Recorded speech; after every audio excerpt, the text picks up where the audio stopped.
अगर खुदा ने कहा है, सॉरी, आपके रसूल अल्लाह ने कहा है कि अगर किसी को सजदा करना है मेरे बाद मेरे पति को करना, मतलब हस्बैंड को करना चाहिए। क्यों?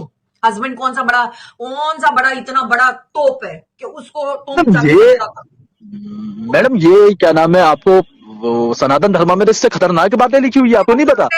वो पैर छूना सजदा करना समझते हो? मेरे भगवान, ओ मतलब ये तो, मैडम, मैडम अरे मैं सनातन धर्म में ऐसी खतर सनातन धर्म में जाके आप पहले ये वीडियो देख लो, फिर मैं जो ये खतरनाक बोलकर हमारे हिंदू धर्म के बारे में जो गलत मैसेज फैला रहे हैं, मैं उसका पूरा जवाब देता हूँ। जो जो सवाल बोला है भाई ने मैं उसका जवाब दूंगा, पहले आप एक बार ये वीडियो देख लो। वाले मेरे को बता दो कि हम तो आधे दिमाग की हैं, हमको हमारे हस्बैंड के सामने ऐसे मतलब सजदा करने का सिर्फ हुक्म है कि अपने पति के, भले पति 4 बीवियां रखे, मुंह यहाँ मारे वहां मारे, हमको हिजाब करना है, हमको कवर करना है, हमको सब कुछ करना है। तुमको क्या करना है भाई? मजे करना है। हाँ, तुमको बच्चे पैदा करना है, तुमको सब चाहिए। तुम्हारी बीवी बस वहीं तक सीमित रहे, वहीं तक सीमित रहे जहां तक उसको, उसके जो दायरा है ना उसका वहीं तक रहे। तो तुमने क्या चीज एक वुमेन को दी है जो वो खुश हो और बोले अरे वाह क्या मैडम, राइट्स दी है, क्या मैडम, राइट्स दी? जी बोलिए। मैडम आपको पता है ये तो बहुत साधारण बात है। वो दरुपोदई की तो 5 पति थे उनके, आपको पता है वेद के, वो मैं भी आपको पांच पता कर नहीं उनके लूंगी, चलो 5 मैं भी पति थे 5 कर उनके। लेती, तुम्हारा क्या जाता है उसमें? मैम चलो मैं आप भी 5 5 कर कर लोगी? लेती। मैम आप आपको भी क्या फिर वही प्रॉब्लम है? कहलाओगी।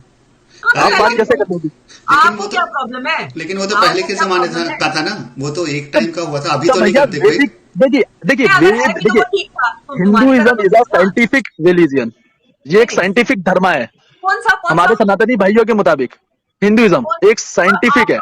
आपका कौन सा धर्म साइंटिफिक है कि चांद के ऐसे 2 टुकड़े हो गए, वो हो गया। और मैडम उसके जी बाद हनुमान आपको जी ने सूरज खा लिया था। सूरज हनुमान कहाँ जी ने खा सूरज लिया खा था? लिया था अरे रसगुल्ला उनको समझकर। उन्होंने नहीं पता था ना मैडम, वो, ये भी नहीं मैडम पता प्लीज, था मोहम्मद को, सॉरी सॉरी, ये भी नहीं पता था हजरत मोहम्मद को कि मतलब उनकी, मतलब actually Islam is only the mind this of madam आप मेरे को एक बात बताएं, मैम आप क्या कहिएगा इस चीज के ऊपर कि हनुमान जी ने सूरज खा लिया था खा एक लिया होगा। रसगुल्ला समझकर, क्या लेकिन कहिएगा आप इस अरे मुद्दे पर? भाई खा लिया होगा, जो भी कर लिया होगा, लेकिन कीचड़ में तो नहीं जाता है ना। अरे अरे तो कैसे तुम्हारा, खा लिया मैम? अगर सूरज, तुम्हारा इतना सूरज कैसे खा साइंस, सकता है इंसान? सूरज तो आज एक भी दिखता है। मिनट, 1 मिनट रुकोगे अभी? अब तुम 1 मिनट रुको, मेरे को बात कर लेने दो, फिर तुम बात करना।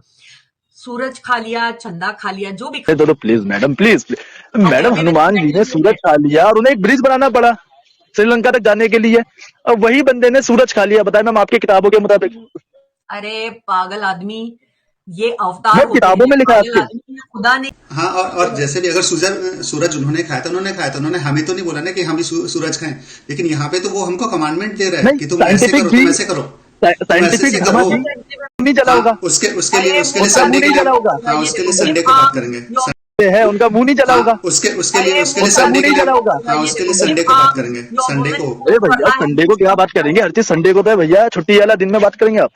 हाँ, उस हम दिन ऐसे ही हमारे करते हैं, एक्सपर्ट हम आते हैं जब ना। इस्लाम के बारे में बात करते हैं सारे होलियां मना मैडम, रही है, बच्चे मैडम पैदा कर रही प्लीज है। सुने सुने सुने। मैडम हाँ, मेरा हाँ। चैलेंज है, कोई भी सनातनी मेरे सवालों का जवाब दे ही नहीं सकता। मेरा चैलेंज है पूरे दुनिया में। अरे अरे तुम आ जाना संडे को, वो तुम वो बात छोड़ो, तुम मुझे नहीं इसका तो मैम, जवाब मैं दो आप भाई। जवाब नहीं दे पाए। हनुमान जी ने सूरज खा लिया, उनका मुंह नहीं जला, हाँ या ना में जवाब दे आप।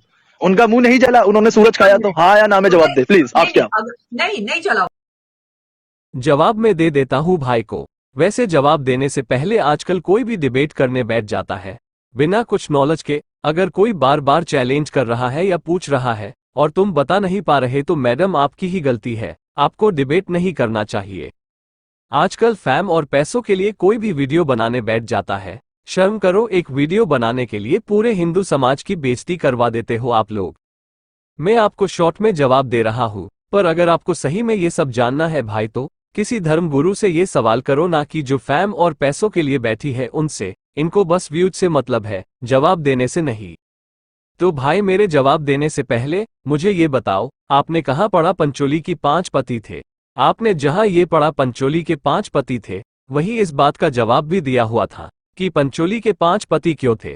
आप बस आधा अधूरा पढ़कर सवाल पूछ रहे हो, और वो भी उनसे जिनको इस चीज का थोड़ा भी ज्ञान नहीं है। अगर आपको सही में आंसर ही लेना है तो किसी जानकार से पूछो, या यूट्यूब या गूगल पर सर्च कर लो, क्यों थे आपको खुद पता चल जाएगा। वैसे मुझे पता है आप बस बेइज्जती करने के मोटिव से बोल रहे थे। आपने कहा कोई हिंदू इसका जवाब नहीं दे पाएगा, तो भाई सुनो। पंचोली पहली बात जन्मी नहीं है, उनका जन्म नहीं हुआ था, उनको भगवान से मांगा गया था। उनके पिता यानी उनके फादर ने उन्हें भगवान से मांगा था, और उनके पिता बहुत गुस्से में थे। वो भी भगवान को मानते नहीं थे।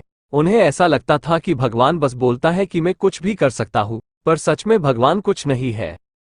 इसलिए उन्होंने क्रोध में भगवान से ये वरदान मांगा कि मुझे ऐसी संतान दो जिसका हर मोड़ पर अपमान हो, बेइज्जती हो, और फिर भी लोग उसकी इज्जत करें और सब उनके लिए अच्छा बोले और उनके कैरेक्टर पर कोई सवाल ना उठाए।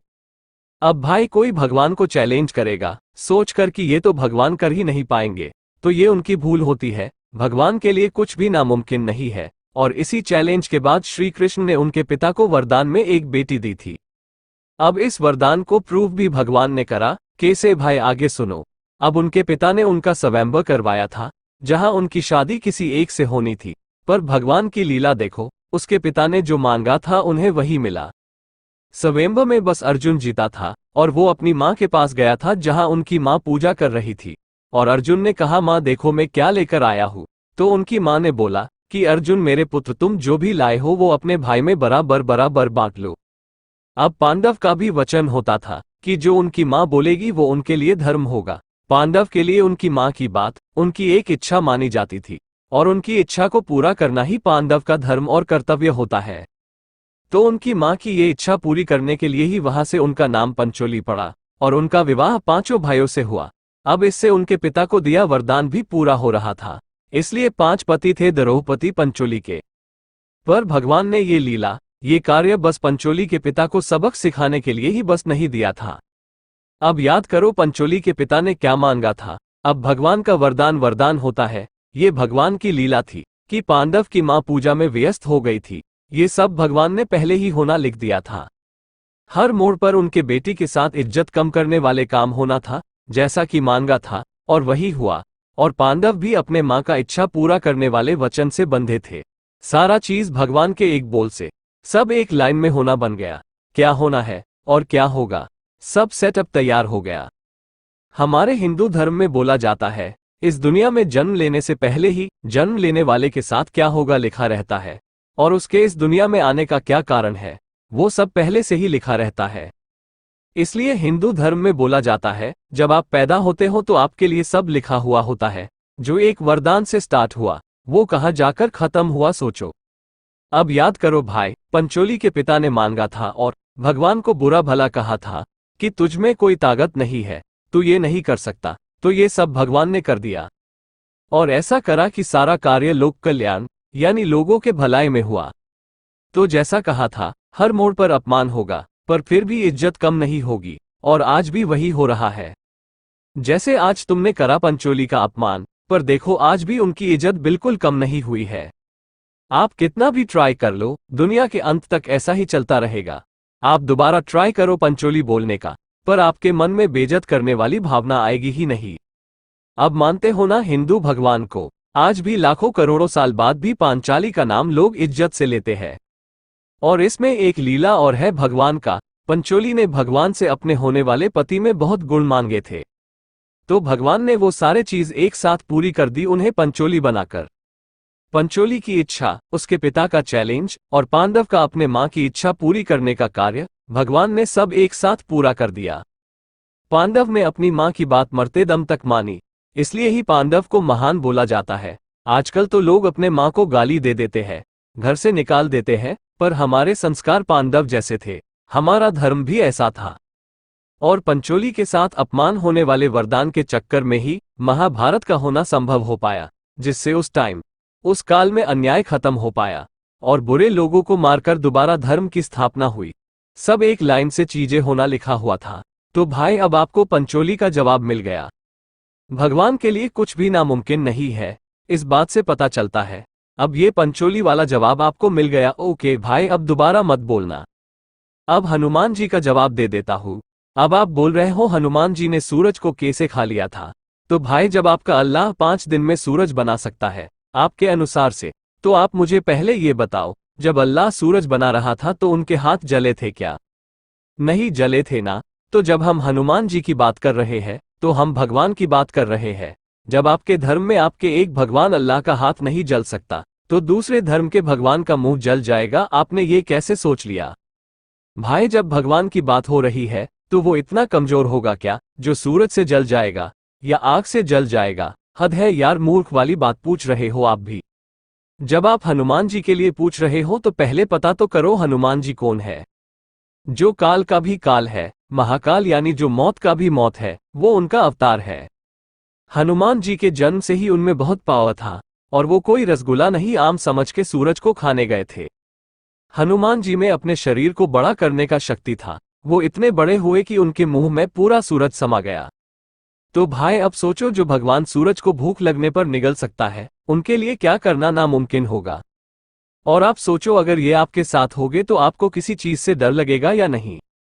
इतना महाबली, इतना शक्तिशाली, इसलिए ही हम इन्हें जय महाबली हनुमान की जय बोलते हैं। और इसलिए ही हनुमान भगत किसी से डरते नहीं है, क्योंकि उनके साथ संकट मोचन हनुमान होता है। अब सूरज को निगलने के पीछे भी कारण दिया है। मैंने कहीं सुना था कि ऐसा क्यों हुआ और हनुमान जी ने ऐसा क्यों करा था। ये भी एक भगवान की लीला थी। क्योंकि जब सूरज को घमंड हो गया था कि इस संसार में सूरज से बड़ा कोई नहीं है, ना पृथ्वी है, ना कोई और, तो इस घमंड को तोड़ने के लिए हनुमान दोबारा ये लीला रचाई गई थी। हनुमान जी इतने बड़े हो गए थे कि सूरज उनके छोटे से मुंह में समा गया, जिससे सूरज का बड़ा होने का, अपने आप को सबसे बड़ा समझने का घमंड टूट गया था। अब मेरे भाई, आपको सारे जवाब मिल गए होंगे। आप तो बोल रहे थे कोई भी आपके सवाल का जवाब नहीं दे पाएगा, और मैंने दे दिया, जबकि मैं कोई एक्सपर्ट भी नहीं हूं। आप कुछ भी सवाल पूछते हो ना भाई, तो वही उसका जवाब और कारण भी दिया होता है हम हिंदुओं के धर्म बुक्स में। और हमारे वेद और धर्म बुक्स में कोई भी बातें ऐसे ही नहीं लिखी गई है। सबके पीछे होने का एक जरूरी कारण और लोक कल्याण के लिए हुआ, पूरा डिटेल्स और तर्क के साथ दिया हुआ है। और मेरी आप हिंदुओं से भी विनती है, आप भी अगर किसी मुस्लिम से या किसी दूसरे धर्म वाले से किसी बात पर बहस करने जा रहे हो, तो आप अपने धर्म की जानकारी अच्छे से ले ले, ताकि आपके धर्म का मजाक कोई बना ना सके, और आप उनके पूछे गए सवाल का जवाब अच्छे से देकर उनका डाउट और गलत फहमी दूर कर पाओ, और उनके हमारे धर्म को नीचा दिखाने का प्रयास भी खत्म कर पाओ।